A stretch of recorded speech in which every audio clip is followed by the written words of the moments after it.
Hello and नमस्कार my dear friends. साथियों, पिछले वीडियो में हमने बात की मध्य प्रदेश के सिलेबस के बारे में, मध्य प्रदेश के पाठ्यक्रम के बारे में।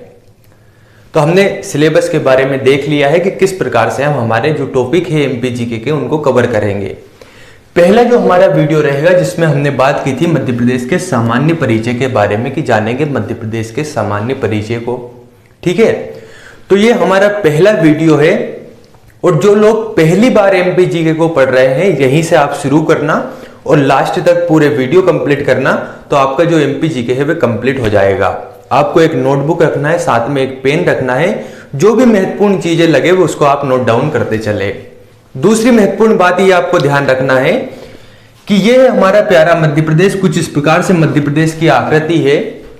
तो आपको या तो एक मैप साथ में रखना है मध्य प्रदेश का, जिसमें आपको मध्य प्रदेश के 52 जिले कहां पर है ये सभी चीजें आसानी से देख सके। दूसरी महत्वपूर्ण बात ये कि अगर आपको मैप नहीं भी मिलता है तो आप मैप बना लीजिए, नेट पर जाइए, मध्य प्रदेश के मैप का जो इमेज है उसको देखिए और वहां पर जाकर आप देख लीजिए किस प्रकार से कौन सा जिला कहां पर अवस्थित है। जब आपके पास मैप होगा ना तो आप आसानी से एमपीजीके को इतने आसान तरीके से पढ़ लेंगे, इतनी जल्दी कवर करेंगे कि बहुत आसान होगा आपके लिए एमपीजीके को पढ़ना। तो मैं उम्मीद कर रहा हूं कि आप जो ये पहला वीडियो देख रहे हैं आप आपके साथ मैप रखकर ही देख रहे हैं। जैसे ही मैं बात करूंगा कि सीहोर, मान लीजिए मैंने यहां पर कहा कि सीहोर यहां पर है, तो आपको मैप में देखना है यहीं पर आसपास सीहोर मिलेगा। मैंने कहा मुरैना, तो मुरैना के पास आपको जाना है और लोकेशन जैसे ही एक बार आपको ध्यान हुई, पूरा मध्य प्रदेश सामान्य ज्ञान एमपीजीके आपके लिए मात्र कुछ ही समय में कंप्लीट हो जाएगा। तो मध्य प्रदेश सामान्य ज्ञान, इसमें आज का हमारा पहला टॉपिक है सामान्य परिचय। एमपीजीके का ये पहला वीडियो है। देखिए, आप एमपीजीके को शुरू कर रहे हैं तो मैं आपको बतला दूं, एमपीपीएससी प्री प्लस मेंस दोनों के लिए महत्वपूर्ण है। एमपीएसआई, एमपी पुलिस, इसके साथ ही मध्य प्रदेश के जो भी एग्जाम जहां पर एमपीजीके से क्वेश्चन आएगा, यहां से जो भी मैं पढ़ाऊंगा बाहर नहीं जाएगा। आपको ध्यान से पढ़ते चलना है और समझते चलना है। बिल्कुल बेसिक से, जीरो लेवल से हम पढ़ते चलेंगे, एक एक चीजों को समझेंगे कि कौन सी चीज किस प्रकार से निर्मित हुई और क्या इसका बैकग्राउंड रहा, आसानी से समझेंगे। बिल्कुल भी तनाव नहीं लेना है। 30 मिनट, 40 मिनट, 1 घंटे, जितने भी देर का वीडियो बने, आपसे 10 मिनट बनता है 10 मिनट देखिए। 10 मिनट के बाद पढ़ने की इच्छा नहीं हो रही, बंद कर दीजिए वीडियो। जब इच्छा हो फिर देख लीजिए। आपके लिए 24 घंटा ये सुविधा उपलब्ध है। कभी भी जब आपका मन रहे तब आप पढ़िए, चिंता नहीं करना है, आसानी से समझते हुए चलना है। तो बात करते हैं सामान्य परिचय की। देखिए, सबसे पहले बात ये आती है कि हम मध्य प्रदेश का पुनर्गठन इस टॉपिक को पहले पढ़ सकते थे। सामान्य परिचय को क्यों पढ़े भाई? यहां से तो क्वेश्चन भी कम बनते हैं, है ना। तो प्रश्न ये उठता है कि हम सामान्य परिचय को क्यों पढ़े। देखिए, सबसे पहली बात यह आती है कि जब आप किसी के परिचय को जान लेते हैं तो उसके बाद आसानी होती है उसके बारे में सभी चीजें को रिलेट करना। आपके बारे में जब आपसे कोई पूछता है तो सबसे पहले आपका परिचय ही जानना चाहेगा, उसके बाद में जानना चाहेगा कि आप क्या करते हैं, क्या क्या चीजें हैं। जैसे आप जब इंटरव्यू देने जाते हैं तो इंटरव्यू में सबसे पहले आपका परिचय ही या आपके बारे में बतलाइए, ये क्वेश्चन जरूर पूछा जाता है, क्योंकि आपका सामान्य सा जो परिचय है वह जानना महत्वपूर्ण है। ठीक ऐसे ही हम एमपीजीके कंप्लीट करेंगे तो सबसे पहले मध्य प्रदेश का परिचय तो जान ले कि हमारा मध्य प्रदेश कहां अवस्थित है, कौन कौन सी इससे संबंधित चीजें हैं, इसका क्या उपनाम है, इसकी क्या राजधानियां हैं। यानी कि मध्य प्रदेश की राजधानी भोपाल के अलावा इसको कुछ अन्य राजधानियां भी इसकी यहां पर हम देखते हैं। इसके साथ ही अवस्थिति क्या है, इसकी लंबाई चौड़ाई क्या है। इसके साथ ही अगर हम बात करें तो मध्य प्रदेश के प्रमुख जिलों से संबंधित कुछ महत्वपूर्ण बातें कौन कौन सी है, अगर ये हम जान ले तो मध्य प्रदेश सामान्य ज्ञान हमारे लिए बहुत आसान होगा पढ़ने में। तो आज हम वही बात करेंगे। तनाव नहीं लेना है, आसानी से हम पढ़ते चलेंगे। ठीक है, बात आती है सामान्य परिचय की। सामान्य परिचय में सबसे पहला प्रश्न यही उठता है कि आप देख पा रहे हो कुछ इस प्रकार से मध्य प्रदेश की आकृति है। जब आप मैप को देखेंगे तो मैप में आप देखेंगे कि मध्य प्रदेश की जो आकृति है एक बैठे हुए पशु के समान दिखाई देती है। और बैठे हुए पशु किसके समान? तो बात आती है बैठे हुए ऊंट के समान आपको मध्य प्रदेश की इकाई देखने को मिलेगी। और ये महत्वपूर्ण प्रश्न भी बनता है कि मध्य प्रदेश की आकृति किसके समान देखने को मिलती है। तो मध्य प्रदेश की आकृति बैठे हुए ऊंट के समान देखने को मिलती है, इतना आपको ध्यान रखना है। मैप को जब आप गौर से देखेंगे तो आप प्रायः पाएंगे कि कुछ इस प्रकार से ही मध्य प्रदेश की आकृति है। अब सबसे पहला प्रश्न ये उठता है कि भाई जो हमारा मध्य प्रदेश है इसकी स्थापना कब हुई, कब इसका निर्माण हुआ, उसके बारे में हम जान लेते हैं, फिर हम सभी चीजों को चलेंगे। तो मध्य प्रदेश की स्थापना की बात करते हैं तो मध्य प्रदेश की स्थापना होती है 1 नवंबर 1956 को। यानी प्रश्न ये उठता है कि क्या 1956 के पहले मध्य प्रदेश नहीं था? तो बिल्कुल 1956 के पहले इस प्रकार से मध्य प्रदेश कोई भी राज्य नहीं था। इसके पहले 4 प्रकार के राज्य थे, जैसे यहाँ पर मध्य भारत था, इधर की ओर सेंट्रल प्रोविंस एंड बरार था, ऊपर की ओर विंध्य प्रदेश, भोपाल स्टेट। अगला वीडियो जो हमारा पुनर्गठन का रहेगा उसमें जानेंगे कि ये क्या क्या चीजें हैं। लेकिन 1956 के पहले मध्य प्रदेश नाम से कोई भी राज्य नहीं था। तो भाई हमारे मध्य प्रदेश की स्थापना हो जाती है 1 नवंबर 1956 को। प्रश्न यही उठता है और यही बनता है कि मध्य प्रदेश की स्थापना कब हुई। तो ध्यान रखना है 1 नवंबर 1956 को मध्य प्रदेश की स्थापना होती है। 1 नवंबर 1956 को जब स्थापना होती है तो हम स्थापना पर्व को मध्य पर्व के नाम से मनाते हैं। और यही क्वेश्चन भी बनता है कि मध्य पर्व या कहें मध्य प्रदेश का जो स्थापना पर्व है उसे किस नाम से जाना जाता है। तो उसे जाना जाता है मध्य पर्व के नाम से, और यह 1 नवंबर को मनाया जाता है मध्य प्रदेश की स्थापना दिवस के दिन। तो हमारे 3 फैक्ट क्या हो गए? मध्य प्रदेश की आकृति बैठे हुए ऊंट के समान है, मध्य प्रदेश की स्थापना 1 नवंबर 1956 को हुई, और मध्य प्रदेश का स्थापना दिवस मध्य पर्व के नाम से मनाया जाता है। यहां तक कंप्लीट है। अब बात आती है भाई कि जो हमारा मध्य प्रदेश है इसके कुछ राजकीय पुष्प, राजकीय पशु, राजकीय फसल, राजकीय नृत्य, राजकीय नाट्य आदि घोषित किए गए हैं। इन सभी को हम जान लेते हैं। तो सबसे पहली बात आती है 1 नवंबर 1981 की। ध्यान रखिएगा 1 नवंबर 1981। 1 नवंबर 1981 का वह दिन था जब मध्य प्रदेश द्वारा यहां पर मध्य प्रदेश के राजकीय पशु, राजकीय पक्षी, इसके साथ ही राजकीय वृक्ष घोषित किए गए। तो पहले सबसे पहले हम इन तीनों को देखते हैं कि राजकीय पशु कौन सा यहां पर घोषित किया गया। तो मध्य प्रदेश का राजकीय पशु जो घोषित किया गया वह था बारहसिंगा। ध्यान रखिएगा महत्वपूर्ण प्रश्न है कि मध्य प्रदेश का राजकीय पशु है या मध्य प्रदेश का राज्य पशु है। तो मध्य प्रदेश का राज्य पशु है बारहसिंगा। 1 नवंबर 1981 को मध्य प्रदेश की 25वीं वर्षगांठ पर बारहसिंगा को मध्य प्रदेश का राज्य पशु घोषित किया जाता है। और ये बारहसिंगा ब्रेडरी प्रजाति का बारहसिंगा है। रूस वर्ष दुबाव शैली इसका साइंटिफिक नेम है। यहां तक क्लियर है। राजकीय पशु के बाद बात करते हैं राजकीय पक्षी के बारे में। तो मध्य प्रदेश का राजकीय पक्षी घोषित किया जाता है शाह बुलबुल। इन फैक्ट को आपको जरूर ध्यान रखना है, नोट डाउन करते चलना है। यहां से प्रश्न बनता है कि राजकीय पक्षी है, और यह प्रश्न बना भी है। एमपीपीएससी में यह प्रश्न पूछा गया है कि मध्य प्रदेश का राज्य पक्षी है। तो मध्य प्रदेश का राज्य पक्षी है शाह बुलबुल। शाह बुलबुल इसे हम पैराडाइज फ्लाई कैचर के नाम से जानते हैं, और इसी को दूधराज भी कहा जाता है। ठीक है। तो राजकीय पशु हो गया बारहसिंगा, ब्रेडरी प्रजाति का बारहसिंगा है, 1 नवंबर 1981 को घोषित हुआ। और राजकीय पक्षी है शाह बुलबुल जो कि दूधराज के नाम से जाना जाता है। ठीक है साहब, यहां तक कंप्लीट हुआ। राजकीय वृक्ष भी इसी दिन घोषित किया जाता है, और राजकीय वृक्ष है वट वृक्ष। यहां पर मैं लिख देता हूं, मध्य प्रदेश का जो राजकीय वृक्ष है वह राजकीय वृक्ष है वट वृक्ष, और इसी को हम नाम से जानते हैं बरगद। देखिए हमारे यहां पर कितने फैक्ट कंप्लीट हो गए।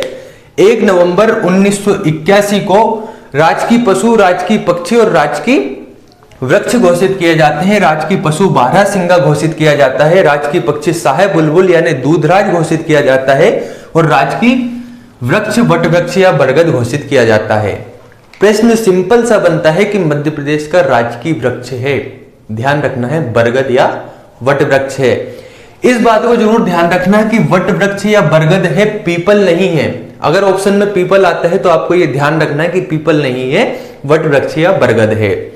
आगे की ओर बात करते हैं मध्य प्रदेश के राजकीय पुष्प के बारे में, है ना।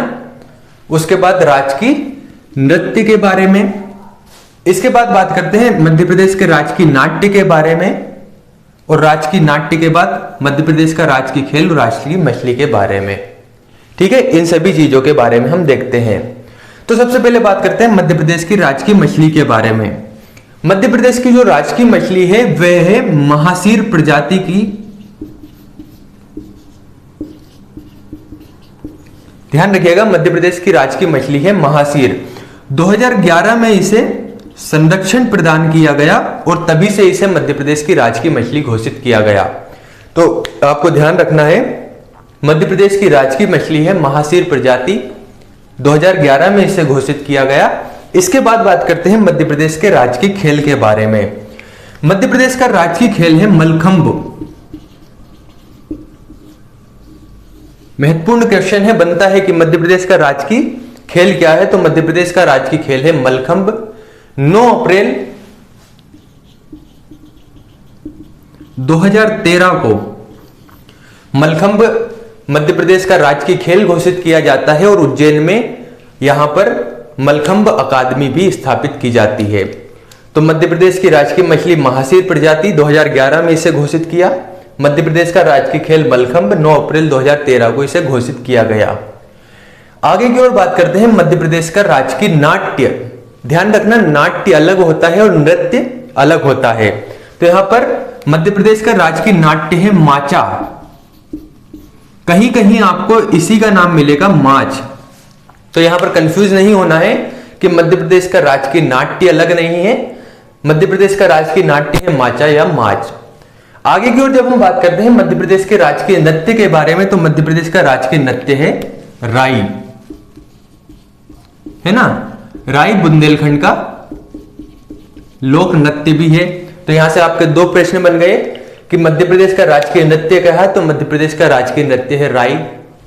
और राई कहां का लोक नृत्य है, तो राई बुंदेलखंड का लोक नृत्य है। तो अभी तक हमने क्या क्या देखा कि मध्य प्रदेश का राजकीय मछली है महासीर, 2011 में इसे घोषित किया। मध्य प्रदेश का राजकीय खेल है मलखंब, 9 अप्रैल 2013 को घोषित किया गया। मध्य प्रदेश का राजकीय नाट्य है माचा या माच। मध्य प्रदेश का राजकीय पक्षी है साहा बुलबुल, जिसे दूधरा या पैराडाइज फ्लाई कैचर भी कहते हैं। मध्य प्रदेश का राजकीय नृत्य है राई, राई बुंदेलखंड का लोक नृत्य है, ध्यान रखिएगा। मध्य प्रदेश के राजकीय पुष्प की जब हम बात करते हैं तो मध्य प्रदेश का राजकीय पुष्प है लिली। लिली को ही सफेद लिली के नाम से भी जाना जाता है, इसे ही लिलियम कैंडिमम के नाम से भी जाना जाता है, इसे आपको ध्यान रखना है। इसके साथ हमने बात की मध्य प्रदेश की जो आकृति है बैठे हुए ऊंट के समान है, और मध्य प्रदेश का जो राजकीय पशु है वह बारहसिंगा ब्रेडरी प्रजाति, और मध्य प्रदेश का राजकीय वृक्ष क्या है, वट वृक्ष या बरगद है। तो यहां तक क्लियर है, बिल्कुल भी तनाव नहीं लेना है, आसानी से समझते हुए चलना है। होते क्या है, आप करते क्या है, बड़े बड़े टारगेट लेके चलते हैं एमपीजी के, हम 10 दिन में कंप्लीट करेंगे ये चीजें इतने दिन में, तो ऐसा होता नहीं है। हम टारगेट बना लेते हैं, शेड्यूल बना लेते हैं। शेड्यूल कैसा बनाते हैं, सुबह 5:30 बजे उठेंगे, 5:30 बजे उठने के बाद 6:10 पर ये करेंगे, 6:20 पर ये करेंगे, 7:10 पर ये करेंगे, 11 बजे ऐसा करेंगे, 12 बजे ऐसा करेंगे। भाई कोई मशीन नहीं हो आप, है ना। हाँ कि अगर मशीन होते तो ठीक है, इतने बजे का टाइम फिक्स कर दिया, इतनी बजे ये करना है। मानवीय प्रकृति के टाइम टेबल बनाइए, ऐसा नहीं है कि टाइम टेबल नहीं बनाना, टाइम टेबल बनाइए, लेकिन मानवीय प्रकृति के। आपने शेड्यूल बना दिया, आज मैं 18 घंटे पढ़ूंगा, आज तेरा भाई पढ़ेगा 18 घंटे, ऐसा होता नहीं है। होता क्या है, आप टारगेट बनाते हैं इतने बड़े, अचीव करते हैं इतने से। जब आप छोटे से टारगेट अचीव करते हैं तो आपको खुद से घृणा होने लगती है, आप अंदर ही अंदर कुछ खुद को बुरा कहने लगते हैं कि मैंने मेरे द्वारा बनाया गया टारगेट ही पूरा नहीं किया। तो आप जितना भी पढ़ रहे थे ना, उतना भी पढ़ना बंद कर देते हैं, और पढ़ाई से जो आपका मोह है वह यहां पर खत्म होने लगता है। तो इतना बड़ा टारगेट लेके नहीं चलना है, हमें लेना है इतना टारगेट। सपोज मान लीजिए आपने बनाया 10 घंटे का टारगेट कि 10 घंटे में पढ़ूंगा। 10 घंटे का मत बनाइए 1 घंटे का, कि आज मैं 1 घंटे पढ़ूंगा। आपने फिक्स कर लिया 24 घंटे हैं मेरे पास, 24 घंटे में 1 घंटे में पढ़ूंगा। अब 1 घंटे जब आप पढ़ेंगे ना, तो 1 घंटे पढ़ने के बाद आपको एक अंदर ही भाव आएगा कि आज तो मैंने कुछ अचीव किया है, आज तो मैंने मेरा जो टारगेट है वह कंप्लीट किया है। जब आप 1 घंटे का टारगेट कंप्लीट करेंगे और आपके मन में ऐसा भाव आएगा तो अंदर से फिर एक और विचार आएगा कि अगर मैं 1 घंटे पढ़ सकता हूं तो मैं 1.5 घंटे भी पढ़ सकता हूं। आप उस 1 घंटे को 1.5 घंटे पे ले जाएंगे और जब 1.5 घंटे पढ़ेंगे तो खुद को ही लगेगा कि हाँ मैंने 1.5 घंटे पढ़ा, 1 घंटे मेरा टारगेट था तो मैं 3 घंटे भी पढ़ सकता हूं। 3 घंटे की जगह आप धीरे धीरे धीरे धीरे 10 घंटे क्या 15 घंटे भी पढ़ सकते हैं। तो टारगेट छोटे बनाइए, लेकिन जब आप छोटे टारगेट बनाते हैं ना तो वो अचीव हो जाता है। आपने देखा होगा, एक सिंपल सा उदाहरण लेते हैं। आप कोई सा खेल खेलते हैं, उस खेल में जब आप जीतते जाते हैं तो जीतने के बाद इच्छा करती है और भी इसके नेक्स्ट लेवल पे जाया जाए, इसको और भी खेला जाए। लेकिन जब आप उसमें हारने लगते हैं तो आपकी इच्छा होती है क्यों ना इस खेल को ही बंद कर दें, आज के बाद इसे खेलना बंद। यही हर चीज में अप्लाई होता है, चाहे आप कुछ भी कर रहे हो, पढ़ाई ही कर रहे हो। 10 घंटे का जब आप टारगेट बनाएंगे तो टारगेट अचीव होना नहीं है। टारगेट जब अचीव नहीं होगा तो हमें अंदर ही अंदर लगेगा कि शायद ये मेरे बस का नहीं है। छोटा टारगेट बनाओ। छोटा टारगेट आपने अचीव किया तो आपको लगेगा कि हाँ अगर मैं इतना अचीव कर सकता हूं तो हो सकता है मैं बड़ा टारगेट भी अचीव करूं। धीरे धीरे आपको अपने ही आप धीरे धीरे पढ़ने की इच्छा जागृत होगी। आप 1 घंटे से 10 घंटे यहां पर पढ़ने लगेंगे, लिख कर दे सकता हूं मैं। लेकिन कब? जब आप छोटे टारगेट बनाएंगे और उन्हें अचीव करेंगे। जब भी टारगेट आपका अचीव होता है, खुद को कुछ ना कुछ यहां पर, जैसे कहते हैं ना कि गिफ्ट, जैसे ही कुछ छोटा टारगेट अचीव हो, आप जो भी आपकी फेवरेट डिश हो उससे खाइए। जो भी आपको खुद को गिफ्ट देना, खुद को शाबाशी दीजिए, गिफ्ट दीजिए। जब आज ऐसी चीजें करने लगते हैं ना तो आपको अंदर से भाव आता है कि हाँ अगर मैं 1 घंटे पढ़ सकता हूं तो मैं 1.5 घंटे पढ़ूंगा, 2 घंटे पढ़ूंगा, 3 घंटे पढ़ूंगा, 4 घंटे पढ़ूंगा, 10 घंटे पढ़ूंगा। धीरे धीरे कब ये जो एक लूप है ना, कह सकते हैं सर्किल है ना, ये बन जाता है और आपकी हैबिट चेंज हो जाती है। 10 घंटे में होता क्या है, आपने 10 घंटे पढ़ने का सोचा, 3 घंटे आप पढ़ पाए। आपके मन में यह नहीं आता कि मैं 3 घंटे तो पढ़ा, आपके मन में आता मैंने 10 घंटे का टारगेट बनाया, 10 घंटे नहीं पढ़ पाया। तो छोटे टारगेट बनाना है, उनको अचीव करना है, अपने आप को बड़े होता जाएगा। ठीक है, तो ऐसे ही आपको चलना, ये नहीं आज से तेरा भाई 18 घंटे पढ़ेगा, ऐसा नहीं होता है। सिंपल सी मानवीय प्रकृति के बनाइए, बैलेंस में रहिए, हर चीज को दोस्तों के साथ खेलिए, जब जो करना वो करिए, पढ़ाई के टाइम पे पढ़ाई करिए। क्या दिक्कत है? कुछ लोग तो ऐसा होता है सर 5 घंटे सोने की हैबिट कैसे बनाएं? क्यों भाई? सर 5 घंटे सोने के बाद हमारे पास पढ़ने के लिए इतना टाइम बचता है, लगभग 19 घंटे बचते हैं। तुम 19 घंटे बचा तो लेते हो, लेकिन जब पढ़ने बैठते हो तो आपको जो नींद आती है उसका क्या उपचार है वहां पे? मैं कहता हूं आप 8 घंटे सोइए, 10 घंटे सोइए, फिर भी आपके पास 14 घंटे बचते हैं। 14 घंटे में से भी आप 8 घंटे निकाल दीजिए, 6 घंटे बचते हैं। 6 घंटे रेगुलर पढ़ाई तो कर देखिए। आज आपका ये स्तर है ना, नॉलेज का स्तर यहां पर पहुंच जाएगा। तो कभी भी इन चीजों की ओर ध्यान मत दीजिए, ध्यान ये दीजिए कि हमारे पास जो सोर्सेस हैं, जो रिसोर्स है, उनका हम बेहतर उपयोग कैसे कर सके। टाइम कम है लेकिन कम टाइम में ज्यादा अचीव कैसे कर सके, ये हमारी चीज होना चाहिए। ये नहीं सर 5 घंटे, अरे तुम 5 घंटे की जगह 10 घंटे सो, उससे क्या फर्क पड़ता है? फर्क इससे पड़ता है कि जो समय तुम्हारे पास बचा हुआ है दिन में, उसको तुम कैसे यहां पर निकाल रहे हो। या तो हो सकता है आप 5 घंटे सोने की आदत बना ले, उसके बाद 19 घंटे आप कुछ भी ना कर रहे हो, तो कोई मतलब नहीं है उस 5 घंटे का। लेकिन एक तरफ आप 8 घंटे सो रहे हो, उसके बाद जो समय बच रहा है आपके पास लगभग 15 से 16 घंटे, उसमें आप कुछ बेहतर कर रहे हो, वही आपके लिए महत्वपूर्ण है। आ जाते हैं हमारे टॉपिक पर। तो यहां तक हमने देखा, इसके बाद बात करते हैं। यहां पर मैंने लिखा हुआ है सागर, विदिशा, मंगलनाथ और बैतूल। ये क्या है भाई? तो यहां से प्रश्न डायरेक्ट रूप से क्या बनता है, देखिए हमारे मध्य प्रदेश के कुछ जिले ऐसे हैं जो केंद्र बिंदु है अलग अलग स्थान के। ठीक है, जैसे जैसे बात आती है मंगलनाथ की, तो मंगलनाथ है उज्जैन में, धार्मिक नगरी या पवित्र नगरी उज्जैन में है मंगलनाथ। मंगलनाथ को पृथ्वी का केंद्र बिंदु माना जाता है। ध्यान रखना, क्वेश्चन डायरेक्ट बनता है कि पृथ्वी का केंद्र बिंदु क्या है, तो पृथ्वी का केंद्र बिंदु है मंगलनाथ। आगे की ओर बढ़ते हैं बैतूल की ओर। बैतूल की जब हम बात करते हैं तो जो बैतूल है, बैतूल में एक स्थान है बरसाली। इस बरसाली को अखंड भारत का केंद्र बिंदु माना जाता है। तो हमें यहां पर लिखते चलना है कि अखंड भारत का केंद्र बिंदु बैतूल, पृथ्वी का केंद्र बिंदु मंगलनाथ। ऊपर की ओर बढ़ते हैं विदिशा की ओर। विदिशा की जब हम बात करते हैं तो विदिशा को वर्तमान भारत का, जो आज हमारा देश भारत है, भारत का या वर्तमान भारत का जो केंद्र बिंदु है वह कौन सा है? विदिशा। आगे की ओर बात करते हैं सागर, तो सागर है मध्य प्रदेश का केंद्र बिंदु। यहां से डायरेक्ट क्वेश्चन बनता है कि मध्य प्रदेश का केंद्र बिंदु क्या है? तो सागर। पृथ्वी का केंद्र बिंदु क्या है? मंगलनाथ, उज्जैन। उसके बाद अखंड भारत का केंद्र बिंदु क्या है? तो अखंड भारत का है बैतूल। इस प्रकार से क्वेश्चन बनता है। अब हम आगे की ओर बढ़ते हैं, बात करते हैं मध्य प्रदेश की विशिष्ट राजधानियों के बारे में। ये क्या है भाई विशिष्ट राजधानियां? तो देखिए मध्य प्रदेश की राजधानी है भोपाल। मैं यहां पर लिख देता हूं, ये सभी आप जानते ही हैं। और प्रारंभ से जब राजधानी भोपाल बनाई गई तो भोपाल पहले एक तहसील था सीहोर जिले की। 1972 में सीहोर जिले से अलग कर भोपाल एक जिला बना, यानी कि पहले भोपाल जिला नहीं था, 1972 में भोपाल जिला बनता है और भोपाल मध्य प्रदेश की राजधानी है। ये आप सभी आप जानते हैं। इसके अलावा मध्य प्रदेश की कुछ अन्य राजधानियां हैं जो नाम से जानी जाती है, जैसे मध्य प्रदेश की ग्रीष्मकालीन राजधानी। ये तो आप सभी अवगत ही होंगे कि ग्रीष्मकालीन राजधानी कौन सी है? पचमढ़ी। डायरेक्ट क्वेश्चन बनता है कि मध्य प्रदेश की ग्रीष्मकालीन राजधानी कौन सी है? तो मध्य प्रदेश की ग्रीष्मकालीन राजधानी है पचमढ़ी। आगे की ओर बात करते हैं मध्य प्रदेश की व्यावसायिक राजधानी। तो व्यावसायिक और व्यावसायिक के साथ ही खेल राजधानी, ध्यान रखना व्यावसायिक राजधानी और खेल राजधानी दोनों ही कौन सी है? इंदौर। नेक्स्ट है संस्कार राजधानी। संस्कार राजधानी साहब, तो मध्य प्रदेश की संस्कार राजधानी है जबलपुर।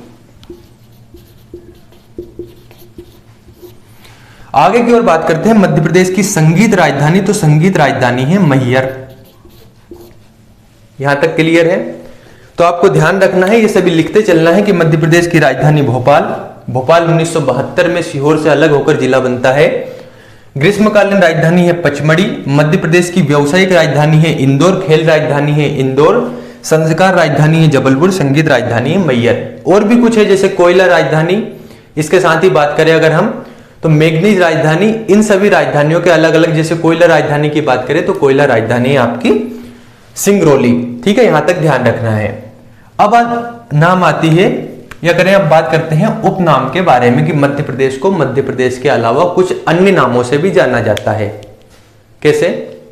जैसे आपके नाम की बात करते हैं, आपकी जो मार्कशीट है, बड़ा प्रचलित ये सिस्टम रहता है कि आप जानते हैं कहीं कहीं तो पूछा भी जाता है, ग्रामीण क्षेत्र में हम पूछते हैं कि भाई आपका रियल नेम क्या है। रियल नेम से तात्पर्य कि आपकी मार्कशीट में आपका क्या नाम है ना, वही उसका रियल नेम माना जाता है।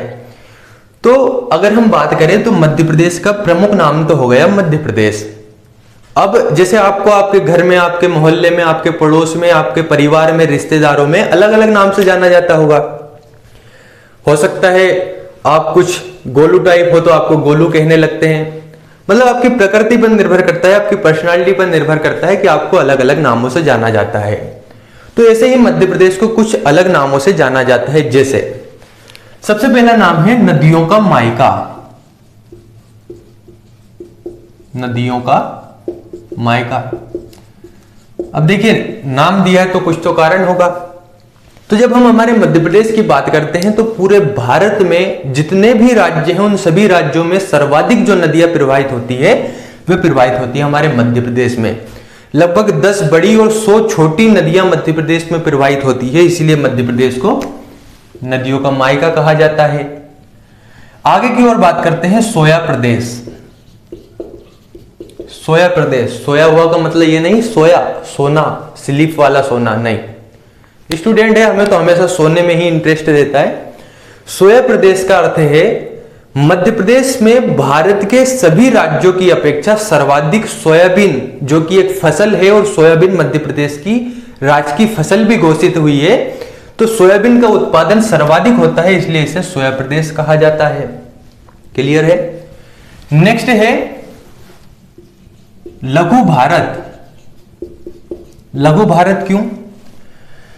जब हम बात करते हैं 1 नवंबर 1956 की, जब हमारे मध्य प्रदेश की स्थापना हुई थी, उस टाइम की बात कर रहा हूं, तो मध्य प्रदेश से 1 नवंबर 2000 को एक राज्य अलग होता है छत्तीसगढ़।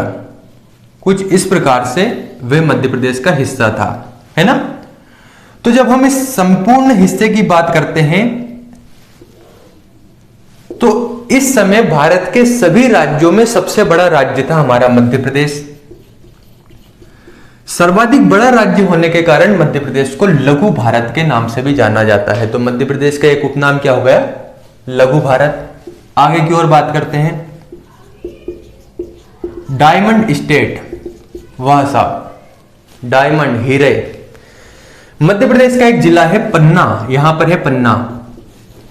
पन्ना वो जिला है जहां पर भारत के सभी राज्यों में, या कहें मध्य प्रदेश का वह जिला है जहां पर सर्वाधिक हीरा जो है, हीरे का उत्पादन होता है।